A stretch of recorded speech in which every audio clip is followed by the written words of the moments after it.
Bismillahirrahmanirrahim. Assalamualaikum warahmatullahi wabarakatuh. Waalaikumsalam warahmatullahi wabarakatuh. Alhamdulillah teman-teman, kita dapat berkumpul di tempat ini dalam rangka kegiatan diseminasi budaya positif. Sebelumnya saya mengucapkan terima kasih kepada Bapak Wakil Kepala Sekolah, Bapak Agus Supriyadi SPD, juga kepada teman-teman rekan guru, terutama Pak Iman dan Bu Fitri sebagai calon guru penggerak angkatan ke-11 ya, angkatan ke-10 ya. Sebelum kita mulai acara kita mengucapkan basmalah dulu. Bismillahirrahmanirrahim. Kegiatan selanjutnya setelah pembukaan adalah berdoa. Ya, berdoa mungkin bisa dibantu oleh Pak Nurmadi. Silakan Pak Nurmadi.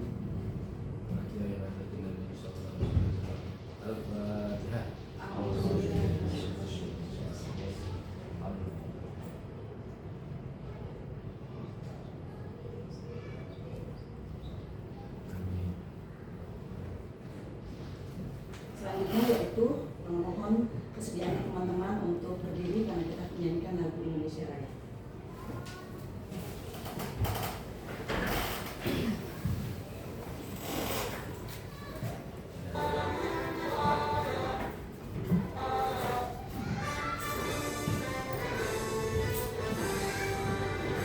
Indonesia, tanah airku, tanah tumpah darahku. Di sanalah aku berdiri, jadi pandu ibuku. Indonesia, kebangsaanku, bangsa dan tanah airku. Marilah kita berseru, Indonesia bersatu. Hiduplah tanahku, hiduplah negeriku, bangsaku, rakyatku semuanya. Bangunlah jiwanya, bangunlah badannya untuk Indonesia Raya. Indonesia Raya, merdeka, merdeka, tanahku, negeriku yang ku cinta. Indonesia Raya, merdeka, merdeka, hiduplah Indonesia Raya. Indonesia Raya, merdeka, merdeka, tanahku, negeriku yang ku cinta. Indonesia Raya, merdeka, merdeka, hiduplah Indonesia Raya. Silakan kembali. Selanjutnya yaitu sambutan Bapak Kepala Sekolah yang dalam hal ini diwakili oleh Bapak Wakil Kepala Sekolah, Bapak Agus Supriyadi. Silakan Bapak Agus.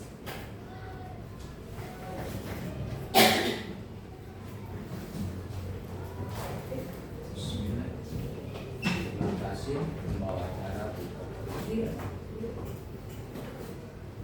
pertama dan utama. Saya buka acara ini dengan Bismillah. Assalamualaikum warahmatullahi wabarakatuh. Waalaikumsalam warahmatullahi wabarakatuh. Hari ini Bapak dan Ibu yang saya hormati, kita berkumpul di sini dengan maksud dan tujuan dalam rangka presentasi kegiatan guru penggerak, yaitu Bu Fitri dengan Pak Iman di angkatan 10. Kita sudah punya cikal bakal yang ke depan waktu di angkatan 5. Ari dan Pak Adi, alhamdulillah kegiatan di sekolah sangat membantu dalam rangka prestasi siswa-siswa. Untuk itu kepada Bu Fitri ya, nanti mudah-mudahan jelas dengan Pak Iman itu ada perubahan dalam rangka untuk memotivasi siswa. Beliau adalah guru penggerak. Beliau adalah yang diutus yang bisa mentransfer ilmu pengetahuan. Ya, syukur sharing kepada teman-teman guru yang ada di SDN Mabes 11 pagi di El Pabes ini. Ya, alhamdulillah kita dalam rangka hal ini masih diberikan kekuatan iman Islam, kesehatan, sehingga kita masih bisa berkumpul bersama-sama. Semoga perjalanan ya karir Bu Fitri dengan Pak Imam sebagai guru penggerak lancar selalu. Setiap ada perjuangan tentunya ada doa dan pengorbanan. Untuk itu ya, setiap rintangan jangan dijadikan sebagai penghalang, tapi benar cabut introspeksi. Ya, penghalang adalah harus kita lewati seseorang untuk mencapai karir. Seperti seorang pendaki gunung, tidak mungkin dia berada di puncak gunung kalau tidak melalui alam rintangan. Ya, dalam cuaca apapun, mungkin panas dan terik. Itu saja dari pembekalan dari saya. Saya alhamdulillah ya ada teman sebagai guru penggerak. Dalam hal ini saya juga mohon izin telah mewakili Bapak Pimpinan Kepala Sekolah kita, Pak Uti Wicaksono Kurniawan MPD. Akhir kata kurang lebihnya saya selaku wakil dari SDN Elpago 11 mengucapkan alhamdulillah atas dukungan dan motivasi teman-teman semua. Billahi taufiq wal hidayah. Wassalamualaikum warahmatullahi wabarakatuh. Waalaikumsalam warahmatullahi wabarakatuh. Saya kembalikan kepada Bu Fitri untuk melanjutkan kegiatan ini.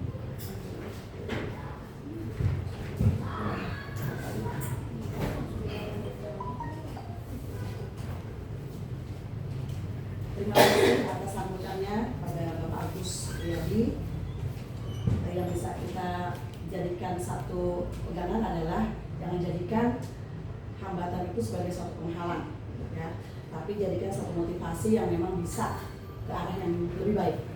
Selanjutnya yaitu pemaparan diseminasi budaya positif yang akan dibawakan oleh Bapak Imam Bushira. Silakan Bapak Imam.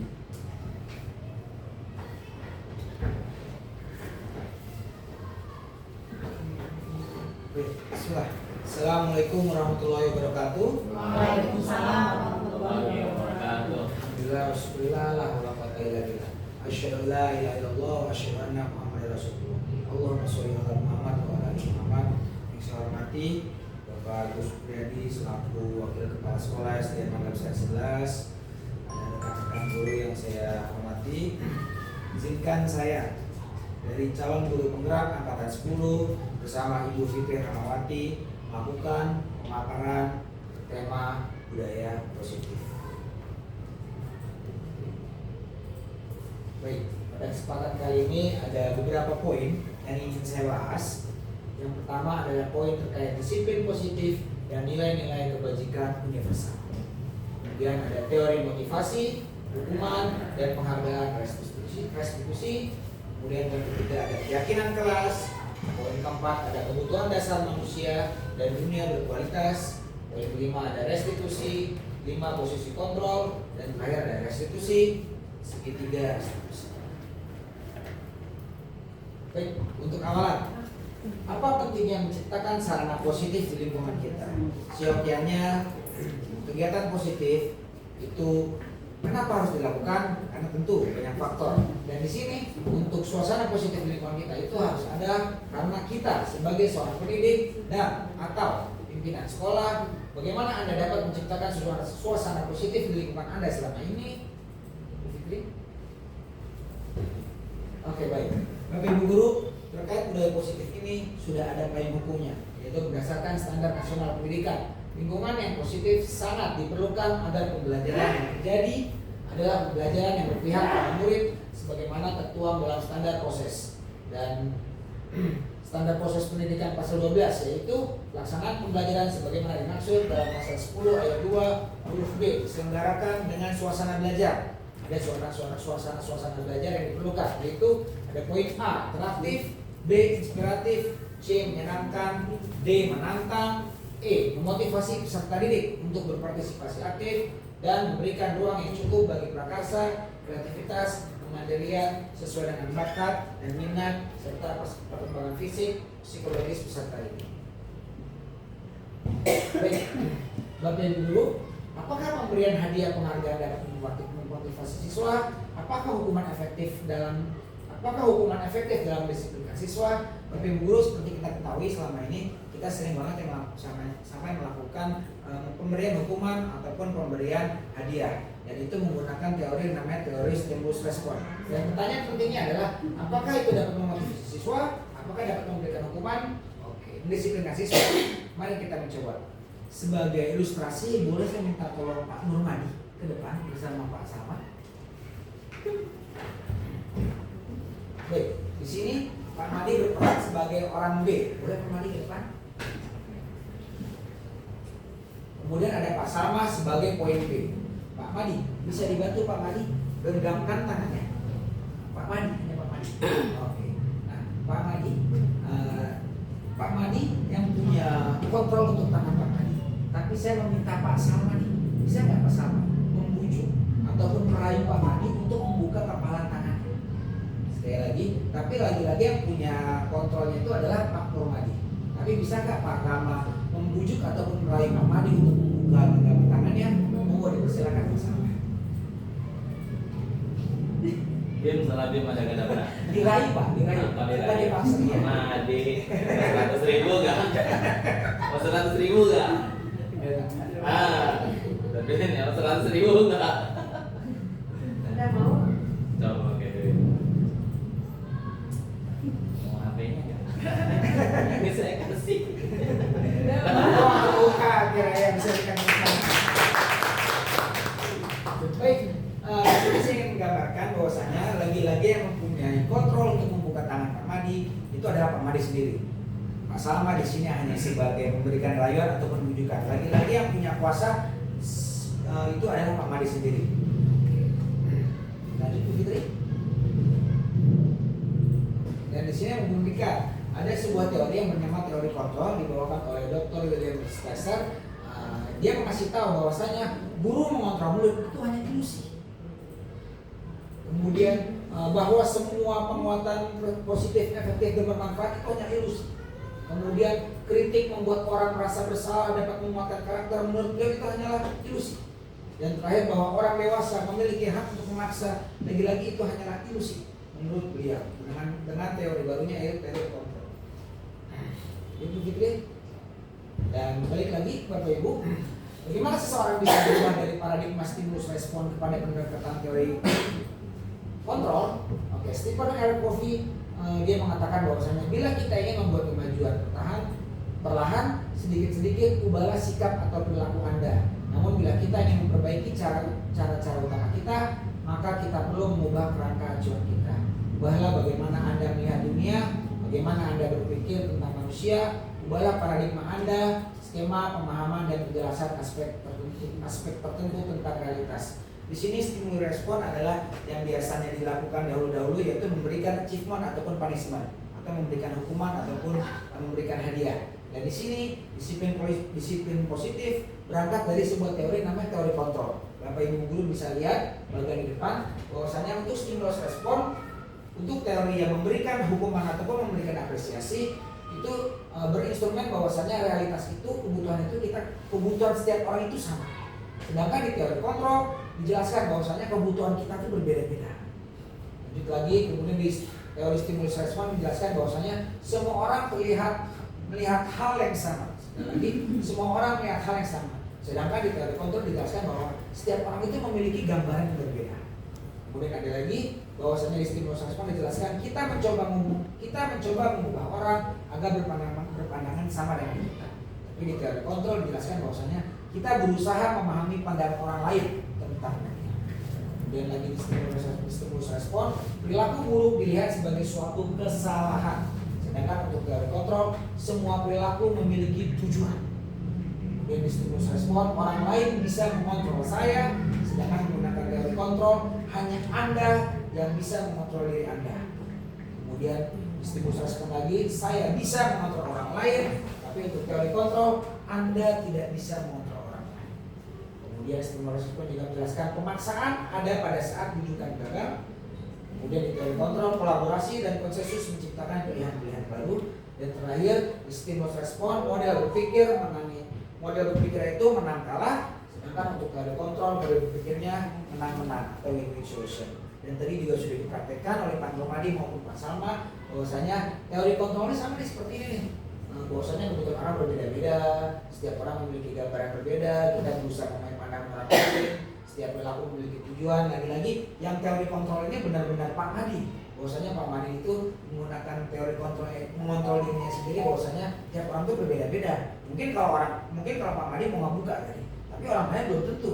Lihat lagi tuh lagi-lagi bujukan-bujukan dari lawan bicaranya. Kemudian juga Pak Madi mempunyai gambar yang berbeda. Kemudian juga tujuannya dibuka beda. Intinya yang dilakukan tadi adalah menggunakan teori kontrol diri. Sedangkan stimulus respon ini menggunakan achievement ataupun punishment.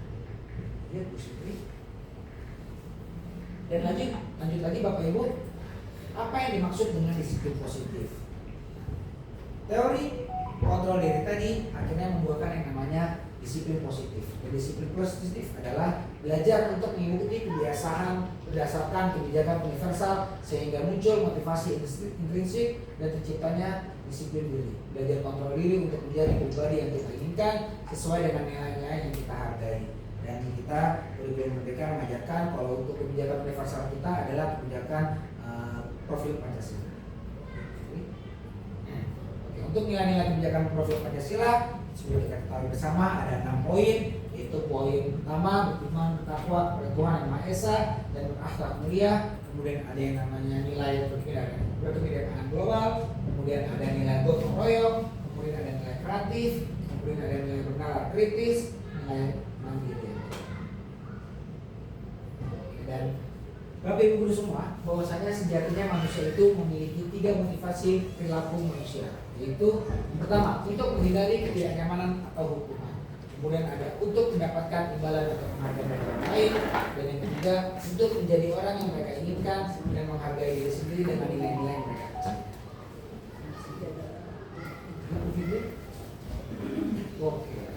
Untuk tujuan disiplin positif sendiri Bapak Ibu guru, tujuan darinya itu adalah menanamkan motivasi yang ketiga pada murid-murid kita, yaitu untuk menjadi orang yang mereka inginkan dan menghargai diri sendiri dengan nilai-nilai yang mereka percaya.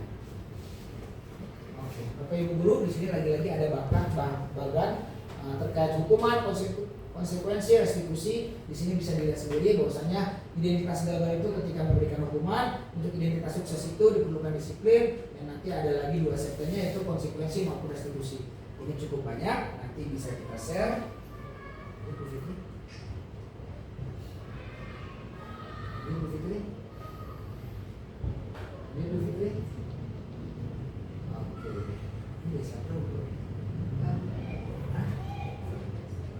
Oke. Itu teh Bapak Ibu guru, ada sebuah peneliti yang bernama Afikon di penelitiannya yang bernama Punishment Rewards 1993.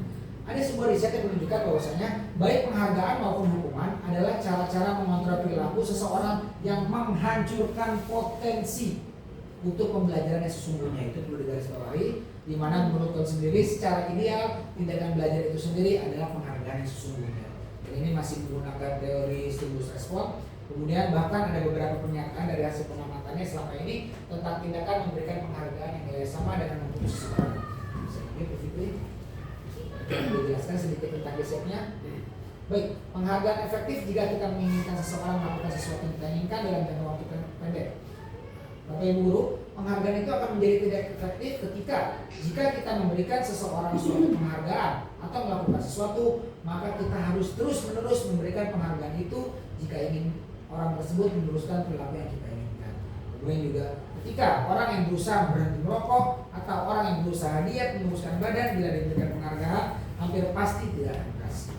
Kemudian juga penghargaan merusak hubungan. Bisa kita baca, ketika seseorang diberikan penghargaan atau dipuji di depan banyak orang, maka orang lain akan merasa iri dan sebagian dari mereka akan tidak menyukai orang yang diberikan penghargaan tersebut. Dan ada sebuah riset lagi menunjukkan bahwasanya anak-anak yang diminta mengingat kata-kata tertentu, kemudian mereka meminta mengambil kata yang berisi kata-kata yang diingat tersebut setiap kali muncul.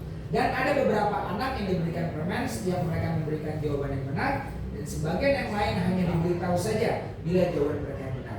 Dari dua subjek ini, pertama anak-anak yang diminta mengingat kata-kata dan anak-anak yang diberikan achievement berupa permen, hasilnya adalah anak yang mendapatkan permen jawabannya banyak yang tidak tepat dibandingkan anak-anak yang hanya diberitahu jawaban yang sebenarnya. Nih kamu ingat kata-kata ini. Dan ini sebuah riset bisa ditanggungjawabkan. Jadi Bu Fitri lagi-lagi di sini dijelaskan bahwasannya achievement itu tidak melulu bagus. Kemudian penghargaan menurunkan kualitas. Terkait achievement, pengamatan juga dilakukan oleh sekelompok mahasiswa atau mahasiswi yang sedang bekerja di praktik sebuah surat kabar universitas. Saat itu mereka sedang belajar menuliskan sebuah artikel tentang sebuah judul berita utama. Nah, seiring waktu mahasiswa tersebut semakin mampu bekerja dengan cepat. Kemudian ada beberapa mahasiswa yang dibayar di garis bawahi untuk setiap judul berita utama yang mereka mampu hasilkan. Dan setelah beberapa lama mahasiswa dibayar ini, hasil kinerjanya berhenti berkembang. Dan di sini mereka yang tidak menerima bayaran terus berusaha mengasah diri menjadi lebih baik. Lagi-lagi ketika tidak ada achievement, lebih baik daripada yang diberikan achievement. Seperti itu saudara saya. Dan lagi-lagi Bapak Ibu, penghargaan itu akan mematikan kreativitas, di mana murid-murid diminta berpikir mengenai hadiah atau penghargaan yang bisa mereka dapatkan bila berhasil menulis sebuah puisi misalkan. Kemudian kreativitas kelompok murid-murid ini menjadi berkurang. Kenapa? Karena dibandingkan dengan yang tidak diberitakan tentang hadiah yang bisa mereka terima. Lagi-lagi achievement tidak melulu bagus. Oke, dan penghargaan penghukum. Penghargaan menghukum mereka yang tidak mendapatkan penghargaan. Misalkan dalam sistem ranking, mereka yang mendapatkan ranking kedua akan merasa paling dihukum. Ada beberapa sekolah yang sekolahnya ataupun gurunya mempunyai kebijakan untuk memberitahukan hasilnya. Padahal lagi-lagi sebenarnya kalau dari kurikulum 2013 pun sudah tidak boleh memberikan yang nama sistem ranking. Tapi masih ada beberapa sekolah biasa swasta yang membocorkan untuk hasil rankingnya sebagai biar yang pinter makin terobsesi, yang di bawah makin termotivasi. Tapi lagi-lagi sebenarnya itu tidak baik. Seperti itu. Ya. Oke, untuk slide berikutnya akan dilanjutkan oleh Bu Fitri. Silakan Bu.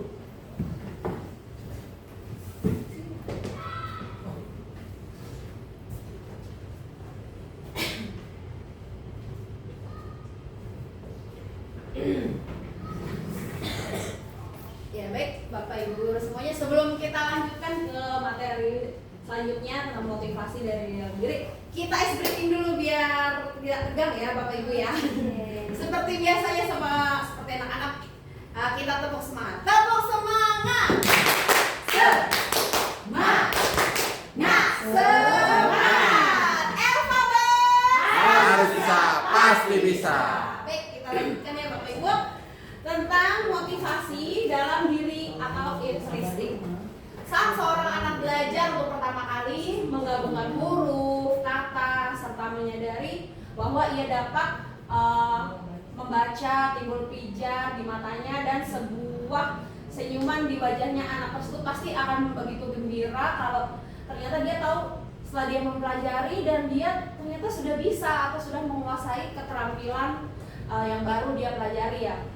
Kesadaran akan kemampuannya bahwa dia sudah dapat membaca sesungguhnya sudah merupakan sebuah penghargaan. Jadi saat dia menyadari, oh iya ternyata saya sudah bisa baca loh, saya sudah tahu huruf, sudah bisa baca, saya sudah memahami tulisan, dia akan dengan sendirinya timbul dari motivasi dari dalam dirinya sebagai sebuah bentuk penghargaan. Nah ini tindakan guru, masih melanjutkan materi yang tadi ya. Tindakan guru dari pertama mencatat 100 kali di dalam buku kalimat, saya tidak akan terlambat lagi karena terlambat ke sekolah. Nah ini merupakan sebuah hukuman. Harusnya sih kita bisa lebih bijak ya untuk memilih. Jadi antara hukuman dan konsekuensi. Tapi kebanyakan mungkin kita, termasuk saya sendiri ya Bapak Ibu, masih fokusnya ke hukuman daripada ke konsekuensi. Lari mengelilingi lapangan basket 2 kali karena terlambat, nah itu juga hukuman. Murid diminta push up, hukuman. Terus menggantikan kertas tugas teman yang telah coret-coret, itu konsekuensi. Karena terus membersihkan tumpahan air di meja, konsekuensi. murid disuruh untuk mengenakan sepatu seharian di sekolah karena tidak menggunakan sepatu hitam. Lari mengelilingi lapangan basket 2 kali karena terdapat 10 menit untuk pelajaran PJOK, itu adalah konsekuensi. Nah, sebaiknya sih untuk kedepannya mudah-mudahan kita itu bukan hanya berfokus pada hukuman ya, tapi kita cari jalan lain supaya menyadarkan anak saat mereka tuh melakukan kesalahan.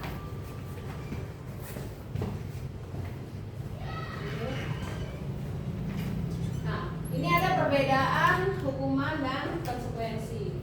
Kalau hukuman itu sesuatu yang menyakitkan harus terjadi, membuat anak sakit, fisik maupun hati untuk jangka waktu yang lama. Anak membenci kedisiplinan, paksaan, mendorong anak menyakiti diri sendiri, konsep diri yang buruk, anak belajar untuk menyembunyikan kesalahan, marah, rasa bersalah, dipermalukan, merasa tidak dihargai.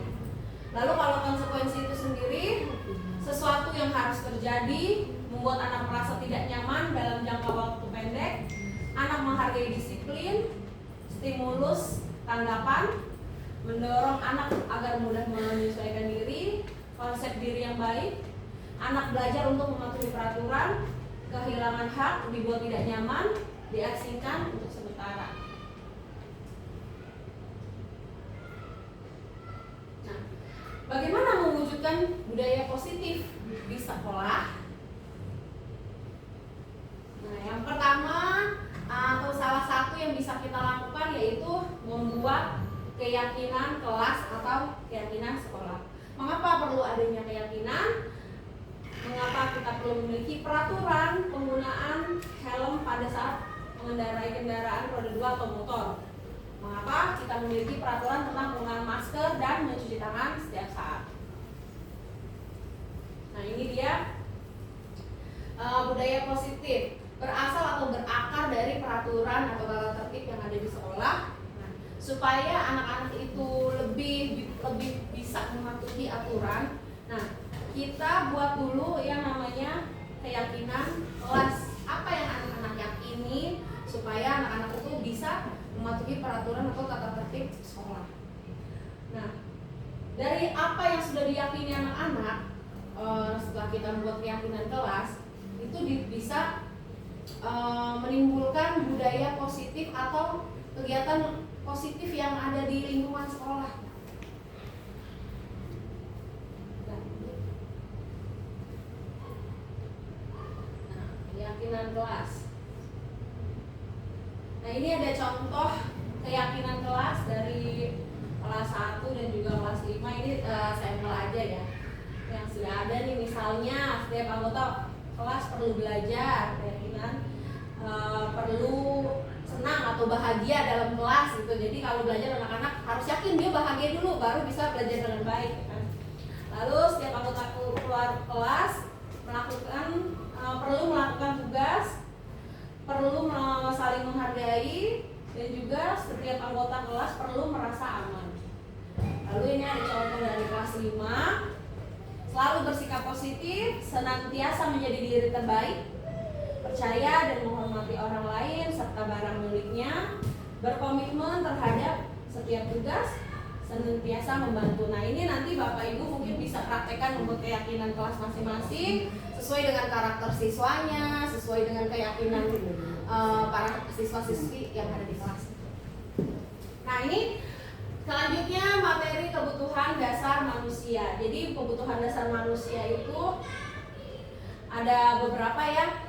Yang pertama itu kebutuhan kasih sayang dan rasa diterima.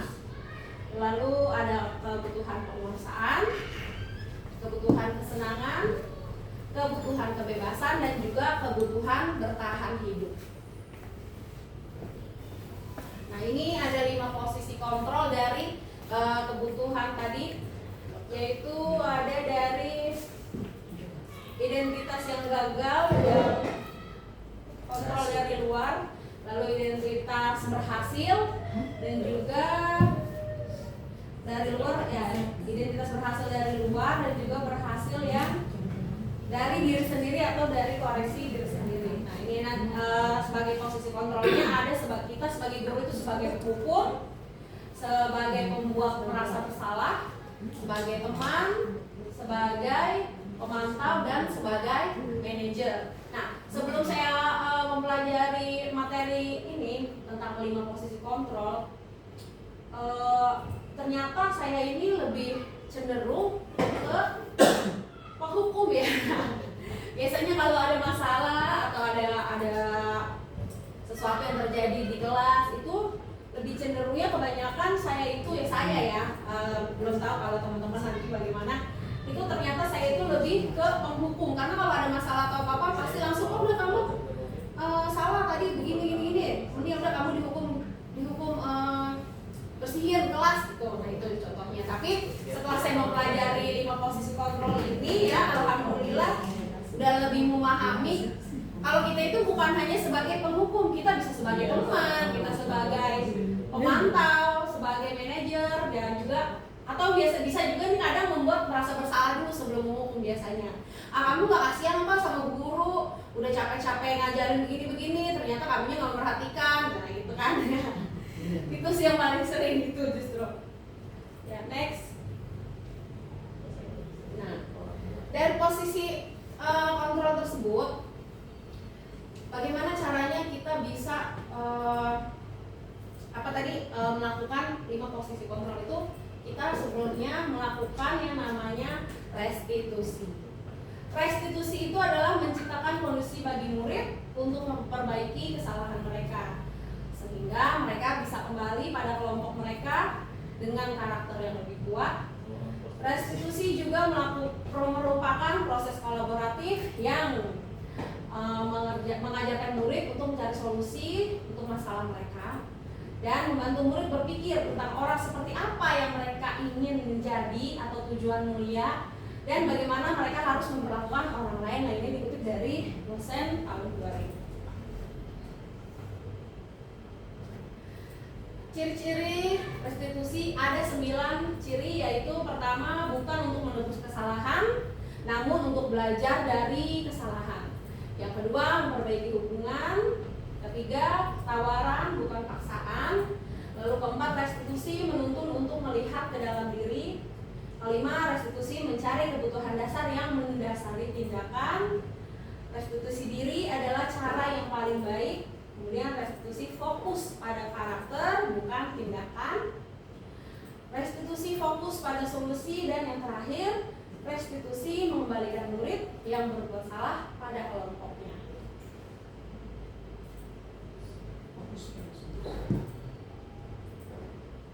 Ini dia segitiga restitusi. Jadi dari segitiga restitusi ini ada beberapa kegiatan yang akan menunjukkan posisi kontrol kita ya. Yang pertama, kita menstabilkan identitas. Nah, dalam menstabilkan identitas itu saat anak atau saat siswa melakukan kesalahan, kita stabilkan dulu identitasnya. Misalkan kita, atau bahasa ini diadem-ademin gitu ya. Setiap orang pernah melakukan kesalahan, mungkin begini ini gitu ya.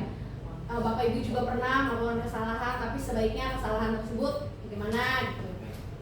Terus setelah menstabilkan identitas, baru kita validasi kebutuhan atau validasi tindakan. Nah, misalnya kita tanya ke siswa, anak, apa yang menyebabkan kamu melakukan kesalahan tersebut? Apa yang menyebabkan kamu melakukan pelanggaran? Gitu. Misalkan ada anak yang datang terlambat ke sekolah, kita tanya kenapa bisa datang terlambat ke sekolah, terus ada apa, ada masalah apa gitu. Lalu selanjutnya yang terakhir, kita memantapkan keyakinan. Setelah kita tahu alasannya, siswa alasan mereka melakukan kesalahan, kita tanya apakah mereka sudah mantap dengan keyakinan kelas, apakah mereka masih ingat dengan keyakinan kelas atau peraturan sekolah. Nah, dari keyakinan tersebut kita tanya lagi nilai-nilai apa sih yang sudah anak-anak pahami gitu, supaya mereka mengingat kembali, oh ya saya ini sudah melakukan kesalahan ya. Lalu nanti apa ya yang harus kita lakukan, apa yang harus anak lakukan supaya tidak melakukan kesalahan. Ya. Nah ini tadi menstabilkan identitas. Udah langsung Pak Iman. Nah, tadi yang kemudian ada validasi tindakan. dan juga yang terakhir tadi menanyakan keyakinan. Nah ini ada bagian dari disiplin positif, teori kontrol atau teori pilihan dari Dr. William Glasser. Nah ada yang bisa kontrol orang lain, lalu semua perilaku memiliki tujuan dan model berpikir. Nah nanti ini saya share tentang teori kontrol dan teori pilihannya. Lanjut aja. Ya. Terima kasih Bapak Ibu semua. Demikian diseminasi budaya positif dari saya Fitri Rahmawati dan juga Pak Iman Nursikat. Ya, semoga bermanfaat dan berkenan bagi Bapak Ibu semua. Wassalamualaikum warahmatullahi wabarakatuh. Waalaikumsalam warahmatullahi wabarakatuh.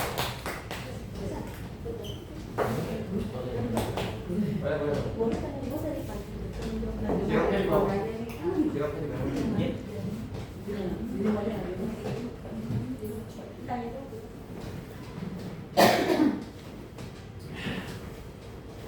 Baik Bapak Ibu, demikianlah tadi pemaparan tentang budaya positif, diseminasi budaya positif di sekolah. Mungkin setelah tadi apa yang sudah dipaparkan oleh Pak Iman Nursyada, juga Ibu Fitri Rahmawati, mungkin ada dari teman-teman yang ingin mengajukan pertanyaan atau supaya kita lebih paham lebih tentang budaya positif di sekolah kita.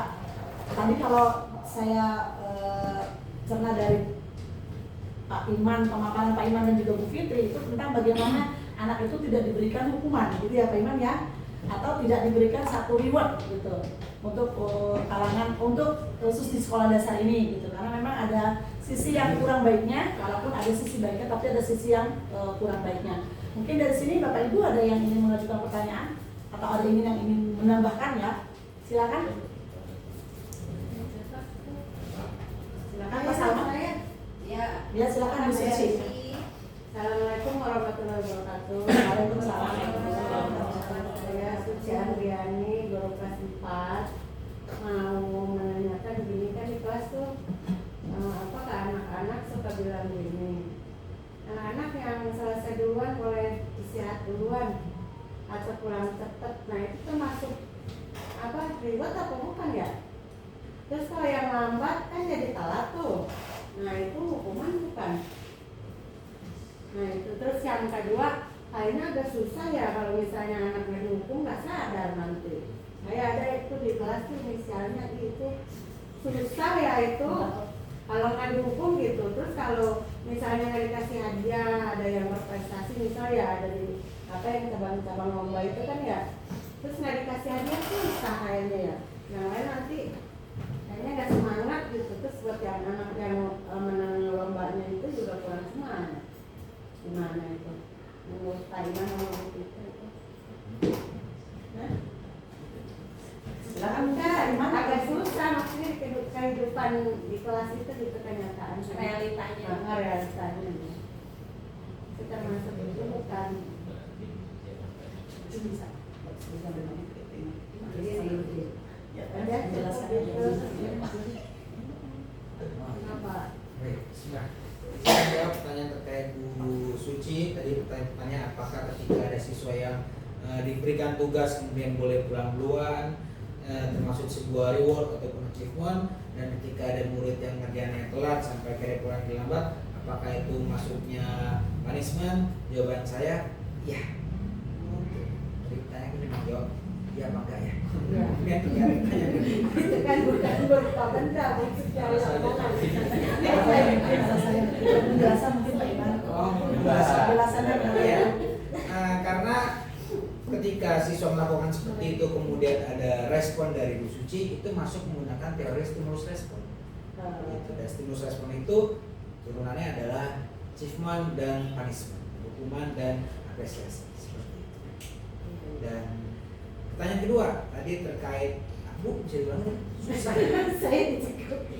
Kalau nggak dikasih hukuman, nanti nggak akan. Kalau nggak dikasih hadiah Oke, gitu. siap. Tadi pertanyaan terkait kalau ada siswa yang mempunyai sebuah masalah atau kesalahan, ketika tidak diberikan hukuman, itu kayaknya ada yang kurang. Bagaimana cara untuk mendisiplinkannya, solusinya dari masalah tersebut. Kemudian juga terkait siswa yang berprestasi, kalau nggak diberikan award, kayak ada yang kurang juga Bu ya. Oke baik. Izin menjawab Bu lagi-lagi. saya bersama Bu Fitri ingin menggunakan sebuah teori baru yang namanya adalah disiplin positif, yang teori dasarnya adalah teori dasar kontrol diri, yang nanti melewati sebuah cara yang namanya restitusi. Dan kalau yang dilakukan Bu Fitri selama ini, saya nggak bilang salah Bu. Yang namanya teori untuk stimulus respon, lagi-lagi itu sebuah teori udah ada risetnya, bagus, tidak masalah. Cuma di sini saya bersama Bu Fitri sharing ilmu terkait yang namanya disiplin positif menggunakan teori dasar yang namanya teori kontrol diri, di mana lagi-lagi bisa dibuka bagian-bagiannya. Saya bacakan tadi. Yang kalau menurut saya pribadi yang sudah saya pelajari bersama Bu Fitri, teori untuk kontrol diri ini lebih baik manfaatnya, lebih mudah, berkesinambungan, berkepanjangan ketimbang teori stimulus respon. Kalau saya di sini nggak mau bilang bahwasanya ibu harus ini, harus seperti ini. Enggak, kita hanya bagian sharing saja. Bahwasanya budaya positif ini jangka panjang, di mana nanti bisa kita lihat lagi di bagian di depan. Mundur lagi, mundur di slide puluhan, satuan. Atas lagi, atas. Satuan. Atas lagi, atas terus. Iya. Terus.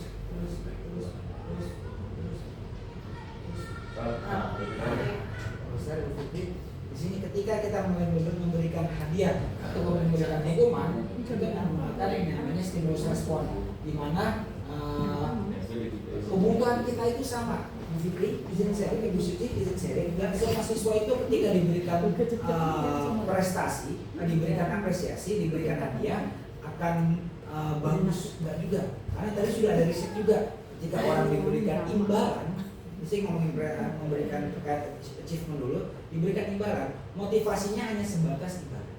Seperti itu. Dan ketika yang lain pun nggak dapat, akan ada yang tidak. Pun sebaliknya hukuman juga seperti itu. Ada anak yang sudah diberikan hukuman, nanti dia akan repeat again, mengulangi lagi.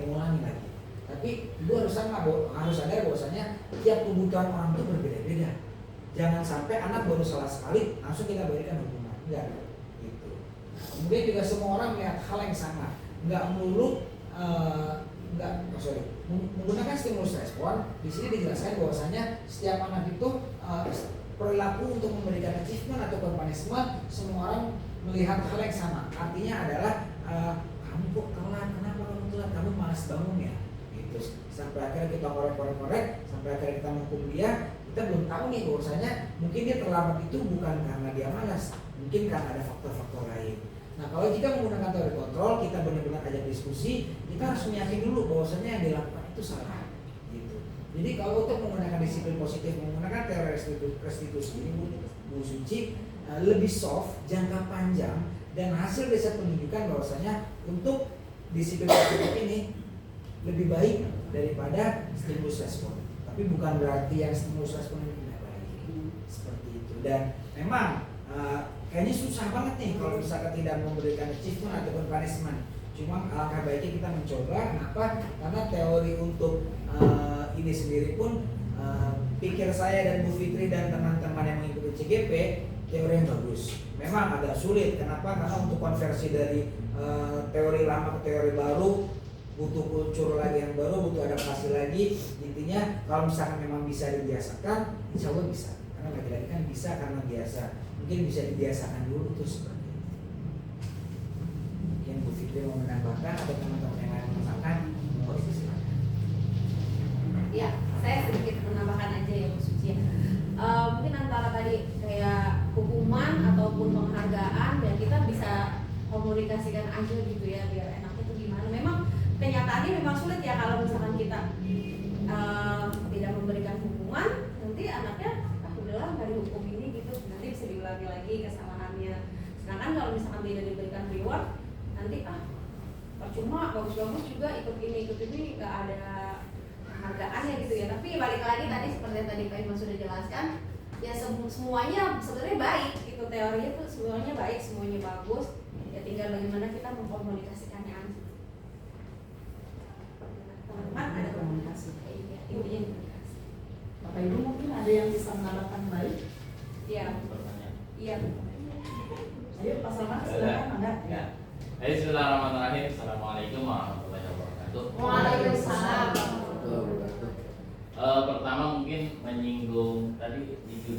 ya, saya ngeliat judul itu di situ judulnya udah dalam budaya positif. positif. Kita ketahui bahwa budaya itu tidak muncul serta-merta ya. Budaya itu perlu langkah awal jadi proses, jadi kebiasaan, baru jadi budaya gitu. Artinya kan sesuatu tidak perlu lagi disusun direncanakan ini kalau udah jadi budaya gitu kan. Tuh. Permasalahannya gitu kan, kalau tadi sih secara teoritis ya bagus secara teori gitu kan. Kadang yang menjadi kendala adalah ketika dalam prakteknya. Pertama gini, saya sih mandangnya gini, ngelihat bahwa segala macam teori kadang kita yang kita adopsi dari apa namanya pendidikan, pembelajaran kita dalam pendidikan gitu kan, itu kebanyakan adalah teori-teori yang berasal dari luar. Yang mana kalau saya melihat pembentukan teori mereka itu tidak berbanding lurus dengan sekiranya mereka yang hidup di negara kita atau di wilayah kita gitu. Jadi teori mereka mungkin cocok, pas dan enak ketika budaya mereka gitu, budaya awalnya emang udah seperti itu gitu kan. Nah, sementara kan di budaya kita lain gitu. Nah, ketika diterapkan teori yang teorinya mereka yang berdasarkan budaya mereka, kadang-kadang bertolak belakang. Contohnya gini, kalau kita misalnya kaitan dengan teori ya, ada di teori perkembangan itu bahwa usia 0 sampai 7 tahun itu yang disebut dengan golden age gitu kan, pembentukan dari mulai mental, karakter dan sifat-sifat anak gitu kan.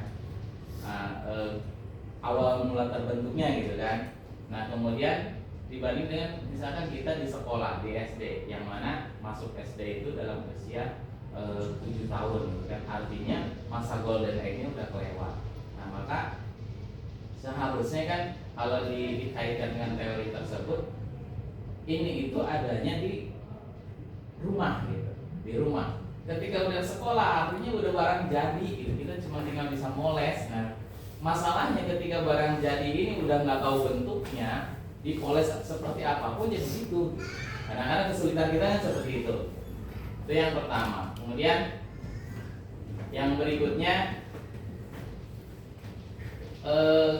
kadang-kadang mungkin kita sering salah persepsi juga terkait dengan teori kontrol dengan teori satu tadi yang hukuman dengan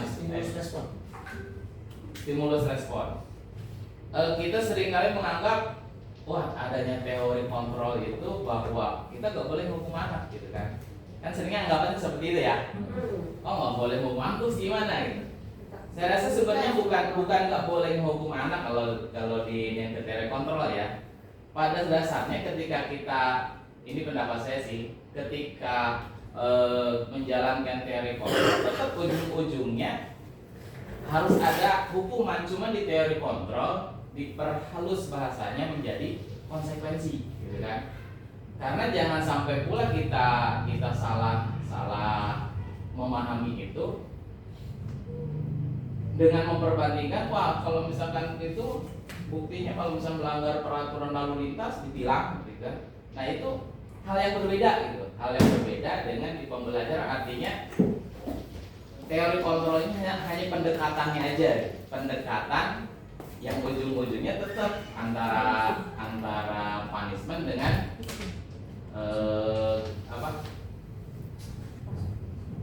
jawabannya achievement gitu kan, antar itu gitu kan. Cuman pendekatannya kita nggak langsung wah kamu salah nih harus begini, nggak seperti itu gitu kan. Tapi kita selusuri dulu sehingga menimbulkan dari kesadaran diri bahwa apa yang dia lakukan bisa jadi baik buat dia tetapi tidak baik buat orang lain, menguntungkan buat dia tapi tidak atau merugikan orang lain. Nah, kemudian peran kita mungkin kan bisa memberikan bimbingan bahwa kita itu harus banyak membuat jangan sampai membuat orang lain rugi, mungkin seperti itu gitu kan.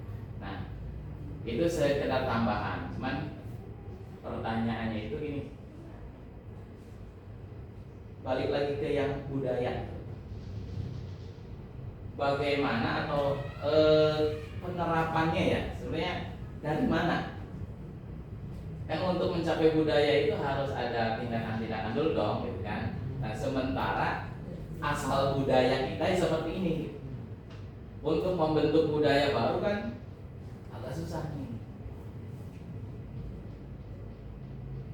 Tindakan kecilnya dulu, sebelum menjadi kebiasaan, sebelum menjadi ini, terutama di penerapan di lapangan di ya di kelas lah gitu kan. Kalau saya sekolah dulu di kelas lah, gimana sih baiknya gitu kan. Contoh penerapannya dalam hal apa, misalkan tindakan awal, ini saja.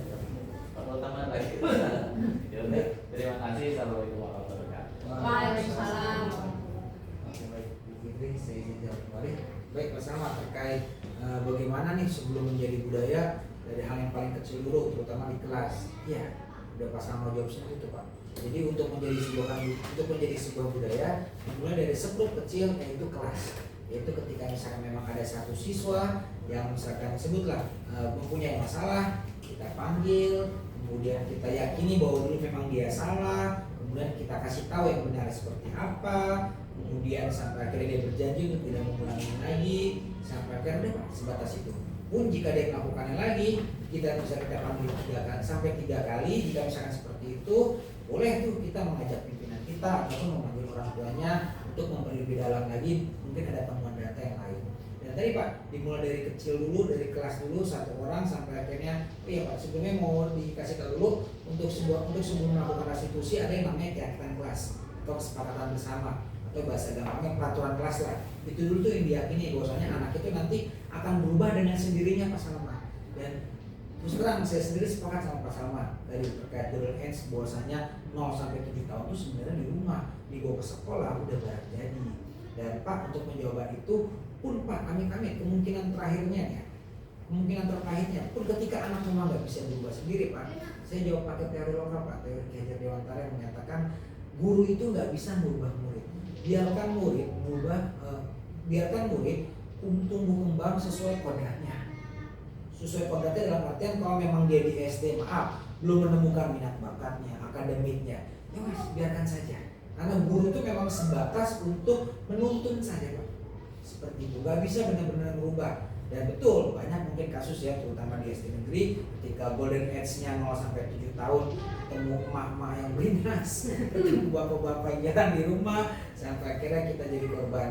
Dan tadi Pak, lagi-lagi budaya positif ini ketika jadi budaya benar-benar dilakukan dari sebelum paling kecil itu di kelas, per individu meyakini sampai akhirnya nanti berharapnya akan ada perubahan. Dia meyakini keyakinan kelas bahwasanya memang harus dia diikuti dan sebagainya, sampai akhirnya nanti ketika jadi 1 kelas, 2 kelas, 3 kelas, 4 kelas, 6 kelas, sampai akhirnya jadi sebuah budaya positif.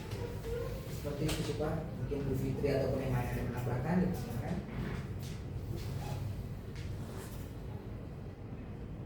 Oke, cukup Pak Salma? Ada lagi mungkin dari teman-teman? Ya, teman-teman.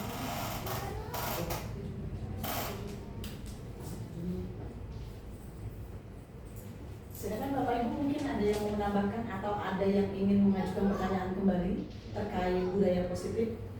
Yang terkadang memang realita dengan teori agak berbeda ya. Nah, Gitu Ya sedikit ini mungkin ya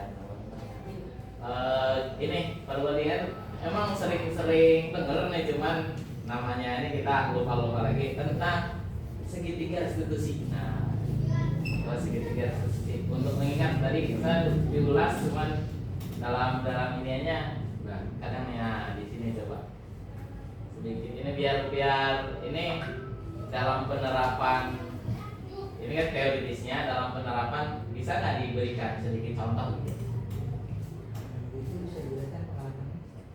Nah, baik.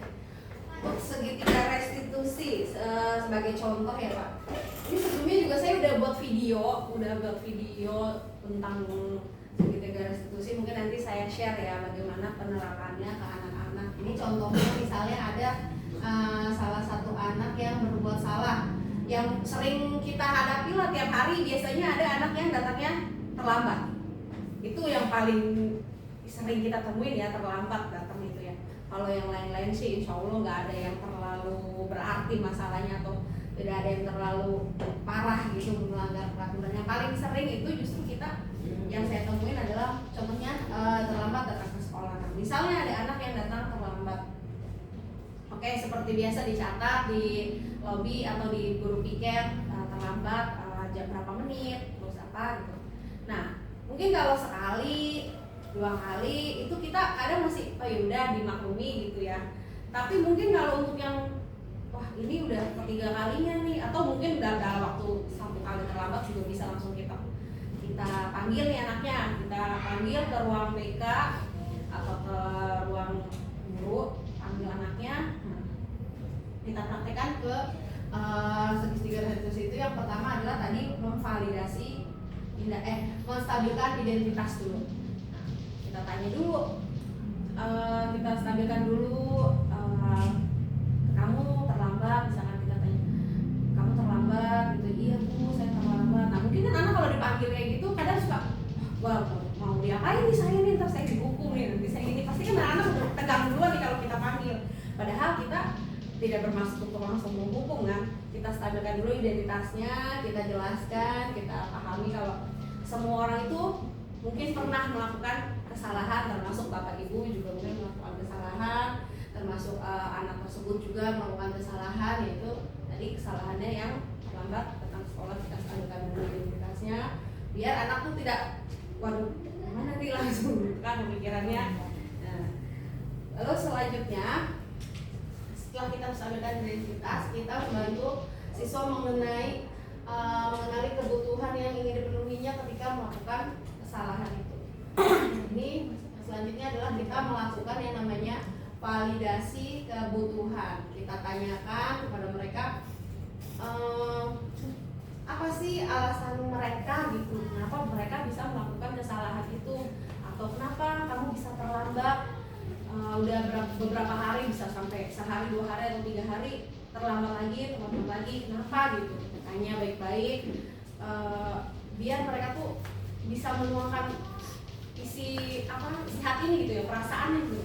Oh saya itu sebenarnya terlambat mungkin karena kalau yang saya kemarin praktekkan ya di kelas itu ada anak yang terlambat yang ternyata memang mereka itu baru tidur sampai jam 12 malam. Kenapa bisa sampai seperti itu? Karena ternyata orang tua kerja, jadi dia di rumah sendirian, jadi mungkin dia BT atau gimana, tidak ada yang mengontrol, jadi dia main game sampai malam. Itu berulang sampai beberapa hari dia bermain game sampai malam. Ya udah, jadi akhirnya bangun tidurnya terlambat. Orang tuanya juga belum bangun, jadi kan nggak ada yang bangunin.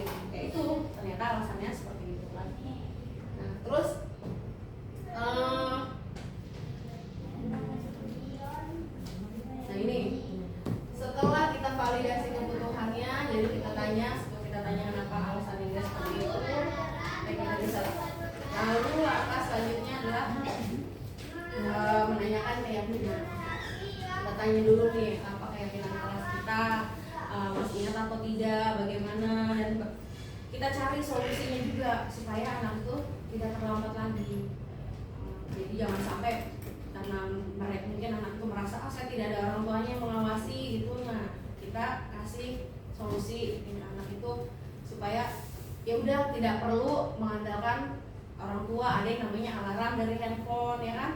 Jadi walaupun orang tua belum pulang kerja, jangan sampai tidur terlarut-larut. Ya kita kasih masukan seperti itu lah, supaya anak-anak tidak mengulangi lagi kesalahan atau tidak mengulangi lagi melanggar aturan sekolah. Itu aja sih. Ada tambahan mungkin dari Pak Iman atau dari teman-teman yang lain? Ada tambahan mungkin? Nah kalau misalkan sudah semua menanyakan keyakinan, kita kuatkan lagi nih supaya oh ya hari ini mungkin kamu terlambat, besok jangan sampai terlambat ya. Besok pokoknya setelah kita kasih solusi, kita kasih semangat supaya dia itu jangan sampai gua gara-gara dihukum nanti jadi minder, jadi udahlah mendingan gak masuk. Ada juga anak yang seperti itu ya, tapi mudah-mudahan enggak. Gimana Bapak Ibu? Tambah lagi? Pas. Gak ada? Cukup? Cukup, baik. Ya, cukup.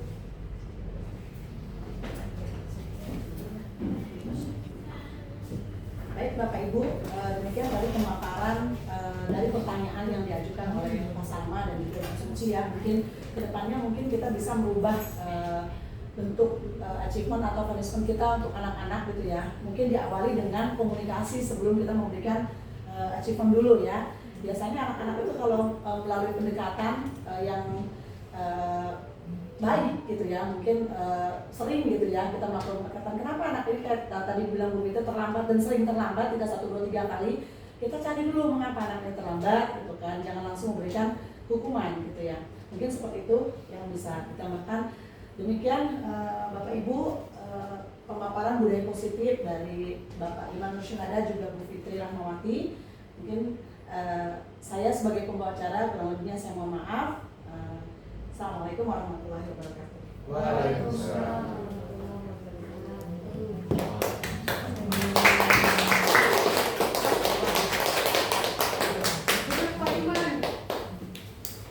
Acting dulu pura-pura foto. Oh, foto bersama ya? Iya, waktu warung. Buat enggak? Tadi yang foto sendiri dulu, gua belum ada maksudnya. Ini matiin, Bu. Matiin. Pura-pura.